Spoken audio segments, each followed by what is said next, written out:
Salut tout le monde, c'est Hugo de la chaîne MTP Proxy. Aujourd'hui, on va avoir une petite game de Duel Commander, donc Azusa contre Spider-Man 99. Avant ça, j'aimerais juste remercier la boutique de jeux de Salon de Provence, Guy à Jeux, qui nous a permis de tourner dans de très bonnes conditions les vidéos. Je mettrai évidemment dans la description de la vidéo le lien vers leur Facebook. Comme ça, vous aurez accès à enfin, tout ce qui se passe dans la semaine, tous leurs événements et autres. Donc, c'est à la fois une boutique de jeux de société qui en vend, et qui est aussi un bar à jeux qui permet d'y jouer. Vous pouvez aussi évidemment donc jouer comme nous, soit du Magic, soit du Yu-Gi-Oh! Ou autre TCG, parce qu'en ce moment, il en sort énormément. Très bien, on va passer à la présentation des commandants. Donc, dans un premier temps, on a Azusa qui est un deck qui va visiblement essayer d'aligner beaucoup de landes pour ce qu'on suppose, c'est jouer de grosses créatures. Spoiler alerte, oui c'est le cas. Et on a un deck Spider-Man 99 qui peut pas être joué pendant les 3 premiers tours. Par contre, c'est quand même un énorme body parce que pour 2, c'est une 2-3 vigilance double initiative et qui peut blast sous certaines conditions. Donc là, c'est soit on a joué un land de ce tour-là, soit on joue un sort qui ne vient soit pas de notre main, enfin qui ne vient pas de notre main, donc soit du cimetière, soit de l'exil. On va présenter les cartes un peu clés du match-up et comment aborder le match-up dans les deux cas de figure, donc côté Azusa, côté Spider-Man. Si vous, évidemment vous n'êtes pas intéressé, vous pouvez directement aller à la game en avançant un peu sur le timer. Très bien. Donc si je suis par exemple le deck de Spider-Man qui va donc essayer de kill assez vite mon opposant, ou en tout cas qui va clairement essayer de kill mon opposant parce que le commandant évoque du blast, donc on peut supposer qu'il va aller assez vite. Donc si je vois un deck Azusa qui va essayer d'aligner beaucoup de landes, je dois penser à certaines cartes. Alors déjà, Azusa en elle-même, c'est pas un très gros body, c'est qu'une 1-2 pour 3. Par contre, jouer de landes de plus, ça veut sûrement dire grosse créature. Comme par exemple le Primeval Titan, qui est quand même une 6-6 pour 6, donc qui est tout à fait jouable pour une Azusa par exemple au T4. Voire même avant si on a pu jouer Azusa plus tôt dans la partie avec des accélérateurs de mana. C'est donc une grosse créature qui va chercher des landes qui nous intéressent directement de notre bibliothèque et qui les pose directement sur le champ de bataille. En carte clé aussi auquel je dois penser, c'est Glacial Chasm, qui est un land qui est assez connu. C'est un terrain qui prévient les dégâts, et c'est plutôt pénible quand moi, en tant que Spider-Man, j'ai envie de tuer aux dégâts.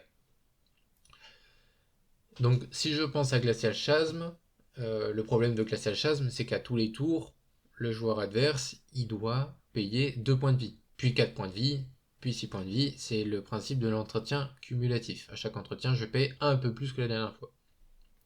Donc je dois aussi penser aux cartes comme Crucible, enfin en tout cas tous les effets Crucible. Donc il y a le Crucible, le conduit, et il y a aussi le High Steel. Alors High Steel qui est une nouvelle sortie qui est extrêmement forte. Pour 4, c'est une 2-4, déjà rien que ça. Et en plus, il nous permet de jouer un land de plus. Donc il fait un petit peu ce que fait nos commandants. Mais avec notre commandant et High Steel, c'est vrai que dans l'idée, ça fait 4 lands par tour, ce qui est colossal. Donc ce qui nous permettrait donc de ne pas payer l'entretien cumulatif de Chasm, de l'envoyer au cimetière et à tous les tours de le rejouer du cimetière. Donc c'est des cartes que je veux surtout pas voir. On peut aussi parler très rapidement de Trinisphere, pardon, qui est une carte qui m'embête beaucoup si je suis le joueur de Spider-Man, puisque je suis obligé de payer à minima tous les sorts à 3. C'est-à-dire que si j'ai un sort gratuit par exemple, eh ben, je vais devoir payer 3 incolores. Si j'ai un sort qui vaut 1, je vais devoir payer 2 incolores plus 1, parce que le minimum maintenant pour les sorts, c'est 3, et ce qui n'embête pas trop Azusa, puisqu'elle a beaucoup de landes pour pouvoir rejouer ses cartes. Bien, on a parlé des cartes clés du côté d'Azusa qui m'embêterait si je jouais Spider-Man. On va faire l'inverse. Si je suis un joueur d'Azusa, à quoi je peux m'attendre de la part du Spider-Man? Bon, bah déjà, je peux m'attendre à plusieurs choses. Déjà, je peux soit identifier que, comme Spider-Man ne peut pas être joué pendant les 3 premiers tours, soit il va jouer des petites bêtes pour compenser le fait qu'il ne peut pas jouer son commandant dans les premiers tours, soit il va jouer des contres pour pouvoir gérer le début de partie. Ou un mix des deux, c'est aussi tout à fait possible. Je peux aussi m'attendre à ce qu'il joue quelques boosts de créatures, puisque quand il inflige des dégâts, Spider-Man en étape de fin, ce sont des dégâts en fonction de sa force. Alors j'imagine qu'il va pas en jouer non plus beaucoup, parce que ce sont des cartes mortes quand on n'a pas de créature en jeu. Donc on essaie de limiter les cartes mortes dans sa main. Mais voilà, il faut absolument que je pense à ça. On regarde maintenant les couleurs, c'est du bleu, c'est du rouge. Qui dit bleu, qui dit rouge, dit les effets Moon, donc l'annonciateur des mers et le mage de la lune, qui vont euh, tout simplement annuler tous les effets de tous les terrains d'Azusa. Ce qui est embêtant quand on joue un deck qui veut aligner des terrains spéciaux. On va pouvoir aussi parler de ce qui m'embête, c'est-à-dire que quand je suis sous chasme pour me protéger des dégâts de Glacial Chasme, on va pouvoir aussi parler des cartes qui sont sorties plutôt récemment, dont Éruption Morceleuse, qui va détruire un terrain, dont Chasme par exemple. On va pouvoir aussi parler de Bone Crusher Giant, pour la partie instante que vous voyez en bas à gauche de la carte, qui empêche les dégâts d'être prévenus. Donc mon Chasme y sert à Kuchi. On peut aussi parler du Spider-Punk, qui pareil est une créature qui évite, enfin qui font que les blessures ne peuvent pas être prévenues, qui synergise très bien avec le commandant. Dans l'idée, il file l'émeute au commandant, ce qui est plutôt fort. Je vous laisse lire l'effet de l'émeute. Par contre, le problème, c'est que les sorts et les capacités ne peuvent pas être contrecarrés. Ça marche aussi pour nous. Ça veut dire que nos counterspells ne marchent plus. Donc dans une version où il y a des counterspells, je pense pas que Spider-Punk soit joué. Par contre, dans une version où il n'y a pas de counterspell, on peut tout à fait s'imaginer à ce que l'adversaire le joue. Très bien, on va passer aux mains de départ, on va en parler rapidement et après ce sera la game. Alors du coup, du côté d'Azusa, on a deux fetch. On a un Jikin qui permettra d'aller chercher les Eldrazi, un Abstergo qui permettra de retourner un Historic Spell et d'accessoirement exiler le cimetière. On a une Trinisphère pour pouvoir limiter ce que va faire le Spider-Man, et un Pacte de l'invocation pour se débloquer, parce que là pour le moment on n'a pas grand chose d'effectif en main, d'utile. Du côté de la main de notre très cher Spider-Man, on a une main plutôt équilibrée, on a donc deux terrains, un petit contre de début de partie, un anti-bête qui est la balafre, un piocheur qui permet de regarder un petit peu ce qui va nous arriver, et une bête au T2. Donc une main plutôt équilibrée. Allez, on passe à la game. Allez, on est parti pour cette game numéro 1. Donc c'est le joueur de Azusa qui débute avec sa forêt.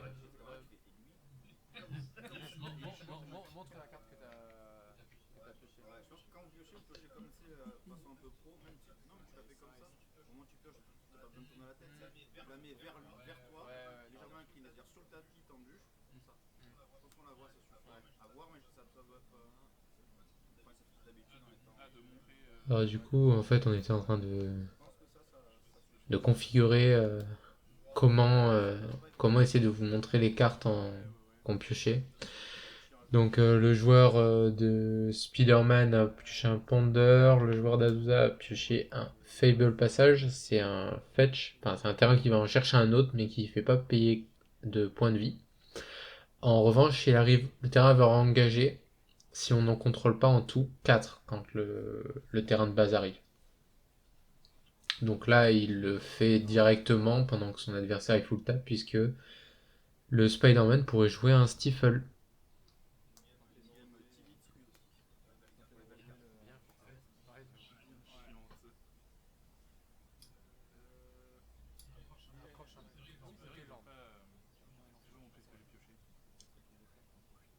Il a donc pioché une Screaming Nemesis. Ça tape extrêmement fort la Screaming Nemesis. N'hésitez pas à faire pause hein, s'il y a besoin de lire les cartes. Alors là, je vous ai pas affiché, le joueur d'Alazusa a pioché un Boonsland. Donc ça fait 2 mana, mais ça, en contrepartie, ça renvoie un terrain qu'on contrôle dans la main, et ça fait 2 mana. Et en plus, il arrive engagé.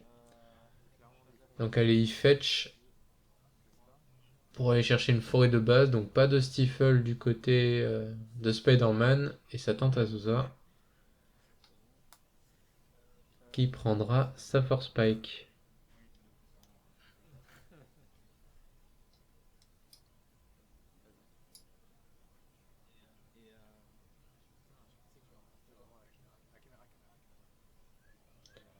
On pioche un Inti, Très bonne bête au début. Elle permet de faire grossir ses bêtes et elle-même d'ailleurs. Et en plus de cycler ce qu'on pioche et ce qu'on voit. Alors, contemplation, on regarde les trois cartes du dessus, on en pioche une, on met dans l'ordre qu'on veut, et si ça nous plaît pas, avant de piocher, on mélange, puis on pioche. C'est sûrement parce que il lui manque des landes.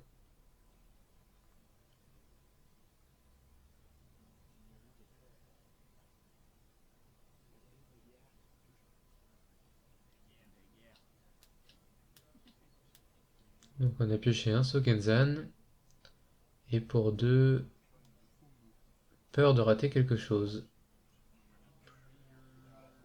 Alors quand il arrive, défausse puis pioche, on essaie de vous mettre à la caméra les cartes du cimetière.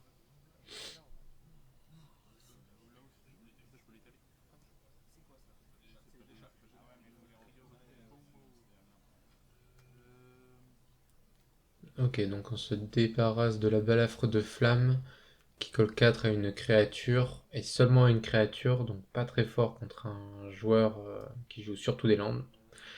Donc côté Azusa, on a à nouveau pioché un Bounce Land, donc je répète, ça arrive engagé, ça fait 2 mana, et ça bounce, c'est-à-dire ça renvoie un terrain qu'on contrôle dans la main de son propriétaire quand ça arrive. Donc c'est un peu lent, mais c'est beaucoup de mana d'un coup. Et une des cartes dont on a parlé en introduction, la Trinisphère, ça va vraiment ralentir le joueur de Spider-Man qui jusque-là n'a pas posé beaucoup de pression. Et allez, on pose un Bounce Land, on envoie un Land, et c'est fin de tour visiblement. Ok, on pioche un Malcolm. C'est plutôt pas mal, donc le Malcolm qui coûte 2 coûtera maintenant 3 à cause de la Trinisphère. Ok, du coup pour 3 on pose la Screaming Nemesis. Alors il y a une petite coupure, c'est parce qu'on a vraiment fait beaucoup bouger la table en envoyant un coup de pied sans faire exprès. Ok, un autre land qui fait 2 mana, mais il fait 2 mana que si on contrôle la minima 5 lands, ce qui n'aurait pas été le cas. Ce tour-là, on en a un autre 4. Donc au tour suivant, on pourra poser ce land-là qui fera 2 mana, si on veut. Ou alors de suite, puisqu'on joue Azusa, on peut donc jouer 2 lands de plus, donc un fetch, et justement le land dont on a parlé qui fait 2 mana, si on en contrôle au moins 5, ce qui est le cas. Et c'est visiblement une fin de tour.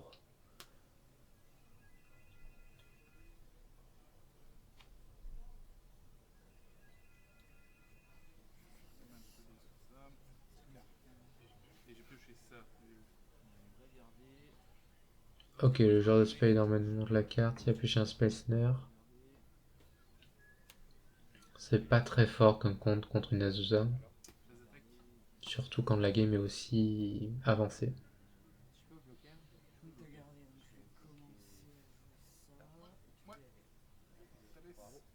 Ok, donc on sacrifie la Azusa, elle a fait ce qu'on voulait qu'elle fasse. Et en face, ça sort Spider-Man.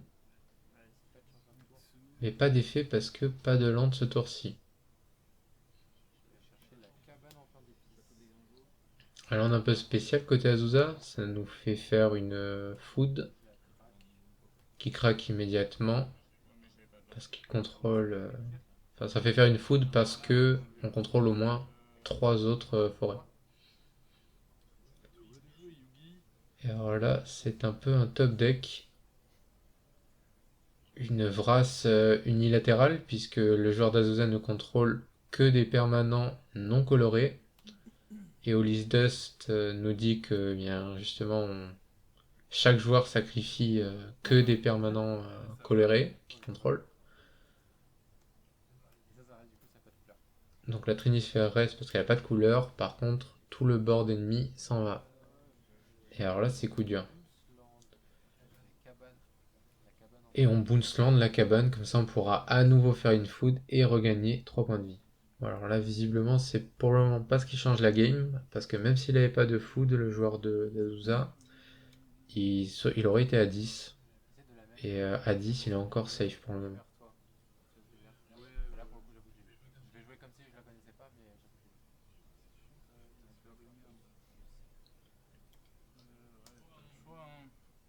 Et du coup, pour 3 prédestination. Donc visiblement, il n'a pas de réponse. Il n'a ni réponse, ni land. Ça devient dur. Et il pioche toujours pas un land.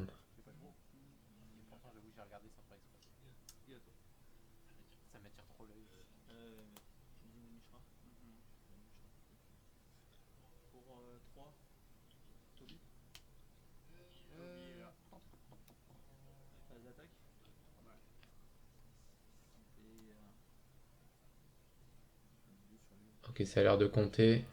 Parce qu'il y a l'œil du Guin.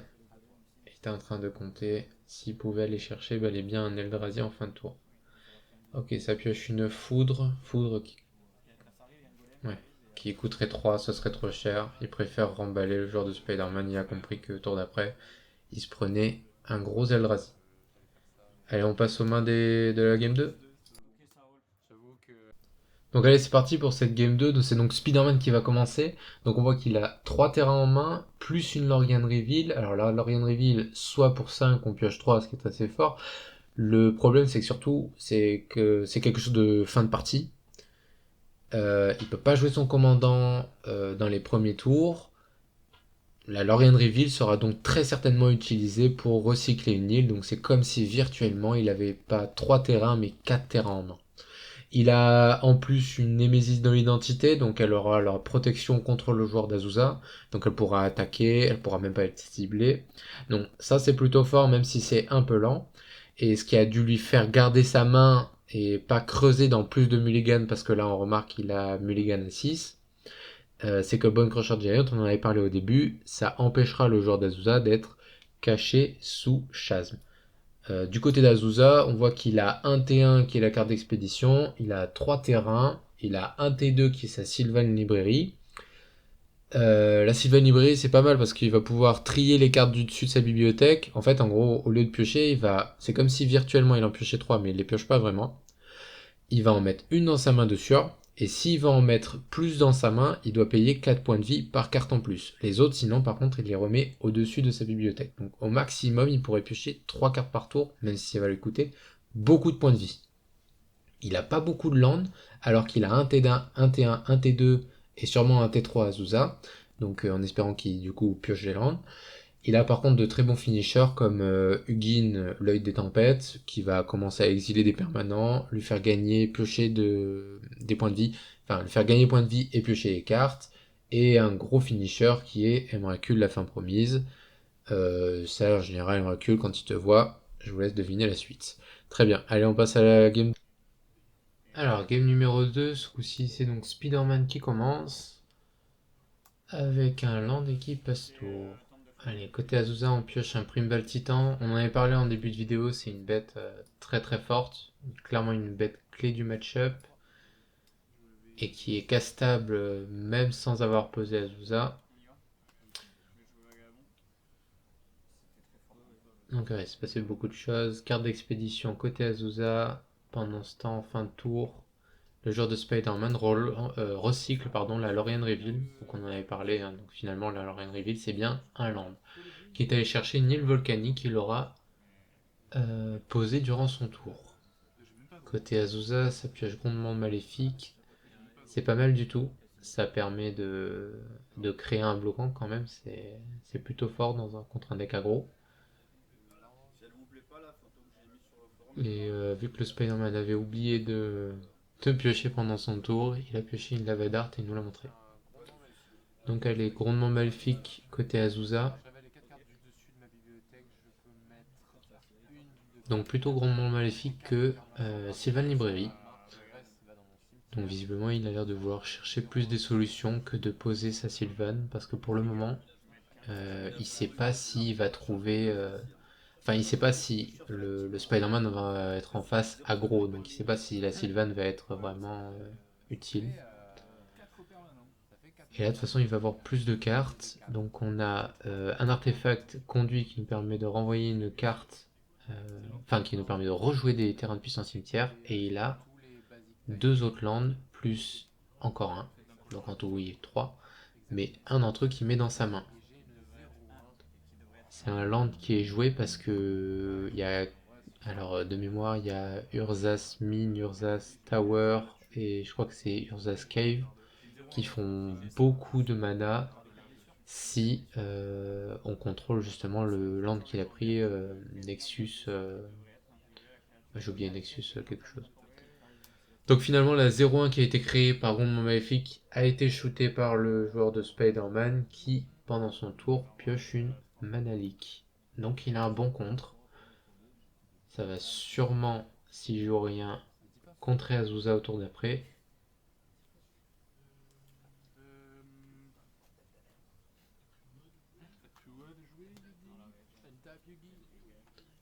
Ça pioche une forêt.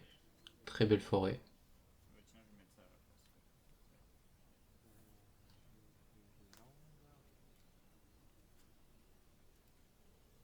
Donc ça lance le Nexus.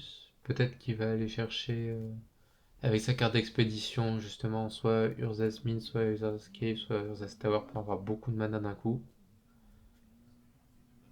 Le problème c'est que l'un des trois est passé au cimetière tout à l'heure. Donc non, ça joue Azusa. Une petite blague sur les fuites urinaires, hein, Manalik, super. Et allez, ça fetch côté Spider-Man. Il va chercher son Surveillant, il va regarder au-dessus. C'est un brainstorm. Et il va décider de le laisser au-dessus et de le piocher, visiblement.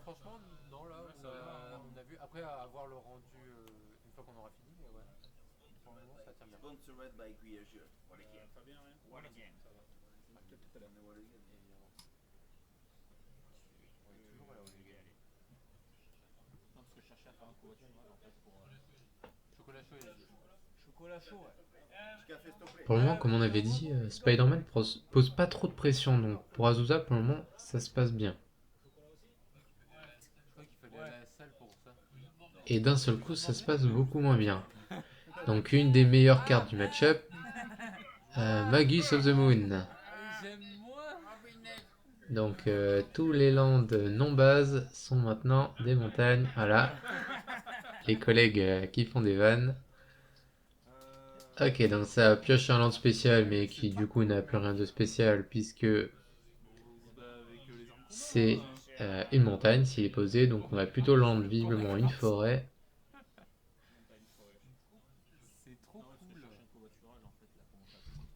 Et pour 2, bibliothèque sylvestre. Donc là, on va pouvoir aller chercher des réponses potentiellement contre ce Magus of the Moon. On notera quand même que le joueur de Spider-Man s'est aussi bloqué une de ses couleurs. Là, pour le moment, il tape à 2. Et s'il a du bleu en main, bah là, ça va le pénaliser. S'il a du rouge en main, au contraire, ça va pas le pénaliser. Parce que pour le moment, il a pas d'île, pas de bleu. Donc allez, on montre les 3 cartes du dessus. C'est comme si on en piochait 3, mais nous, on va en choisir. Donc soit on va en piocher une de sûr. Et 4 PV pour chacune qu'on voudrait mettre en plus. Donc on prend un recouvreur elfe. On aurait pu aussi prendre le sort qui donnait plus 2 et qui permettait de se battre avec Magus. Le problème c'est que tant qu'on n'a pas de créature, le sort ne sert à rien.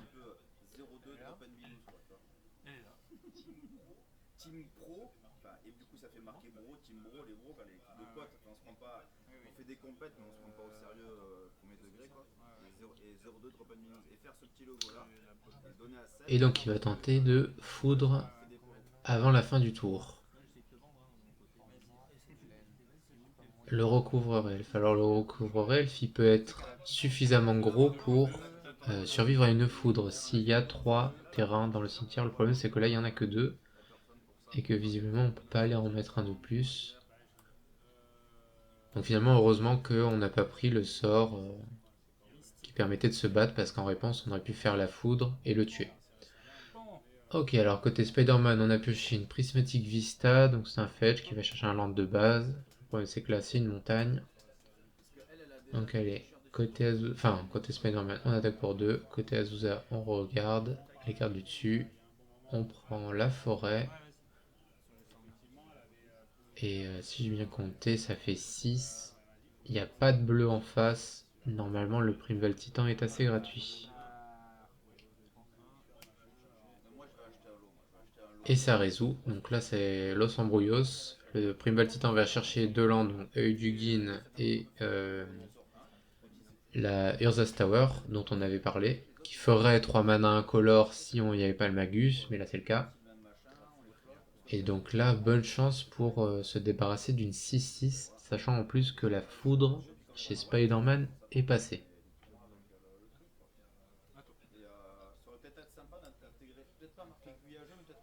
Ouais, du coup là ça n'attaque pas, ça l'a pas blast, donc il a rien du tout en main, côté Spider-Man. Et visiblement côté Azusa, ça pioche bien hein, après avoir mélangé son pack. Un sort qui donne plus 3, moins 3, donc il pourrait tuer Magus. Le problème c'est qu'on n'a pas de land purement incolore. De land de base incolore en tout cas, qui nous permettrait de payer l'incolore exigé. Donc là on va chercher deux autres lands sur le trigger d'attaque de Primeval.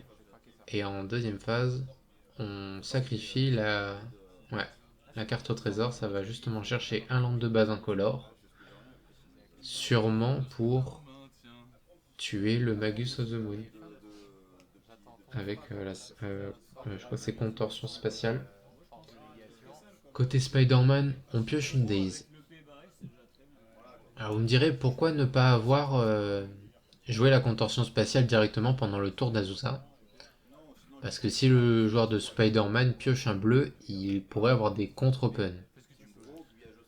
Le problème, c'est que le joueur d'Azusa, il a de quoi payer la plupart des contres qui ne nécessitent qu'un bleu. Par contre, si le joueur de Spider-Man a une carte gratuite, comme par exemple Force de Négation, eh bien, il pourra la jouer gratuitement en pitchant une carte rouge. Une carte bleue. Et donc le joueur d'Azusa ne pourra pas tuer le Magus. Donc allez, ça va recycler un Oliphant. Il est allé chercher une montagne qui nous a montré qu'il a posé sur le champ de bataille. Donc on est toujours pendant le tour de Spider-Man où il s'est passé beaucoup de choses.